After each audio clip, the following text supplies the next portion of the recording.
Penempatan yang non-muslim, yang kaitan sesuai dengan profesionalisme tugas-tugas mereka, bisa ditempatkan hanya sebatas dengan tugas mereka. Misalnya, petugas yang menyangkut dengan kesehatan, kan kita tidak bisa melarang kalau profesionalisme non-muslim itu kaitan dengan kedokteran, perawat, atau misalnya PPIH yang berada di bandara. Artinya memang kalau memang orang-orang non-muslim yang berada dan mereka bisa bertugas membantu penyelenggaraan ibadah haji, ya kita bisa melibatkan mereka. Assalamualaikum warahmatullahi wabarakatuh. Selamat datang kembali di El Leila Official, channel yang mengupas isu-isu seputar haji dan umroh, serta kebijakan keagamaan secara objektif dan mendalam.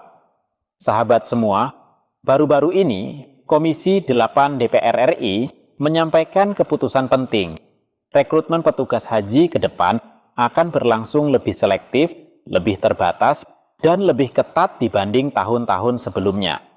Namun, yang menjadi sorotan publik bukan hanya soal ketatnya seleksi, melainkan pernyataan bahwa petugas non-muslim diperbolehkan ikut bertugas, tapi hanya di embarkasi dalam negeri dan tidak dikirim ke Arab Saudi. Sebelum kita lanjut lebih dalam lagi, jangan lupa tekan tombol like, subscribe, dan aktifkan lonceng notifikasi biar tidak ketinggalan pembahasan menarik seputar haji 2026 dan reformasi penyelenggaraannya.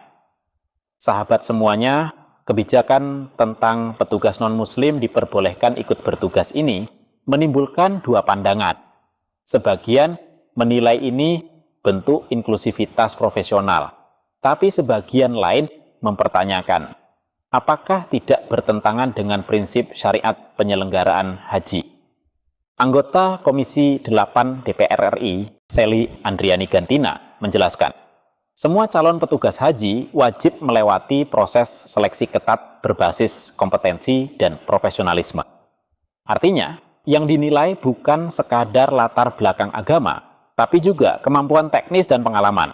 Namun, bagi petugas non-muslim, ruang tugasnya dibatasi hanya pada layanan teknis non-ritual, seperti tenaga kesehatan, perawat, dokter, atau petugas bandara di embarkasi. Dengan kata lain, mereka boleh membantu aspek teknis dan kemanusiaan, tapi tidak boleh bersentuhan langsung dengan prosesi ibadah. Di satu sisi, langkah ini bisa dianggap terobosan positif. Karena selama ini, persoalan terbesar dalam penyelenggaraan haji seringkali bukan di aspek ritual, tapi di aspek teknis dan pelayanan, seperti kesehatan, logistik, dan transportasi. Jika ada tenaga profesional non-muslim yang mampu membantu secara efisien, kenapa tidak dimanfaatkan? Namun, di sisi lain, muncul kekhawatiran. Apakah sistem pengawasan dan batasan kerja akan cukup jelas agar tidak terjadi pelanggaran syariat atau percampuran tanggung jawab antara petugas ritual dan petugas teknis? Karena faktanya di lapangan sering terjadi overlap tugas, misalnya petugas kesehatan yang akhirnya ikut mendampingi jemaah saat manasik atau saat prosesi haji di Makkah. Nah, kalau petugas itu non-muslim, tentu harus ada pembatasan yang benar-benar tegas dan terstruktur. Kebijakan ini menunjukkan bahwa penyelenggaraan haji kini bergerak menuju pola yang lebih profesional dan inklusif, tetapi juga menuntut transparansi dan pengawasan ekstra. Idealnya, pemerintah tidak hanya bicara soal siapa yang boleh jadi petugas, tapi juga bagaimana sistem rekrutmen ini benar-benar berbasis meritokrasi, bukan nepotisme, bukan titipan politik. Kita semua tahu, keluhan soal petugas haji yang tidak siap, tidak memahami tugas, tidak menguasai bahasa Arab, bahkan sekadar ikut jalan-jalan, masih sering terdengar setiap tahun.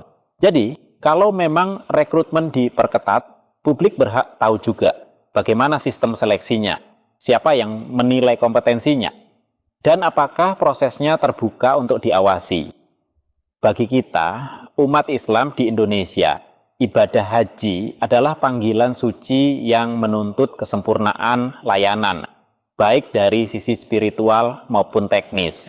Jika benar dijalankan dengan prinsip profesionalisme, keterbukaan dan kontrol syariah yang kuat, maka kebijakan ini bisa menjadi model inklusif yang tetap menjaga kemurnian ibadah. Namun, jika longgar dan tidak diawasi, justru bisa menimbulkan polemik baru di tengah masyarakat. Kita berharap Kementerian Haji dan Umroh Indonesia bersama DPR RI benar-benar menjaga keseimbangan antara efisiensi dan kesucian ibadah. Karena haji bukan sekadar logistik dan data, tapi juga amanah spiritual umat. Nah, sahabat semuanya, terima kasih sudah menonton sampai akhir. Kalau menurut sahabat semua, kebijakan ini langkah maju atau malah berpotensi menimbulkan masalah baru? Tulis pendapat sahabat semuanya di kolom komentar. Jangan lupa like, subscribe, dan share video ini biar makin banyak yang sadar bahwa reformasi haji itu bukan sekadar urusan kuota, tapi juga urusan amanah dan akhlak. Sampai jumpa di video selanjutnya. Wassalamualaikum warahmatullahi wabarakatuh.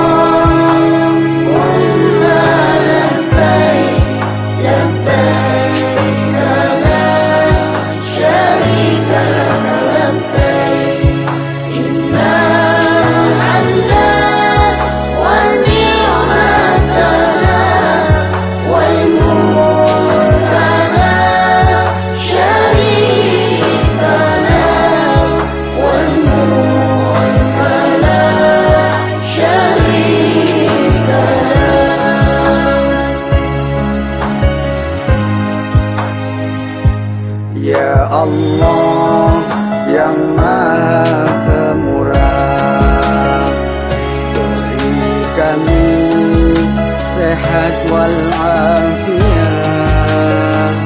rizki berlimpah yang halal barakah, keluarga sakinah, mawaddah warahmah, putra putri yang salih salihah, ahli ilmu dan ahli ibadah.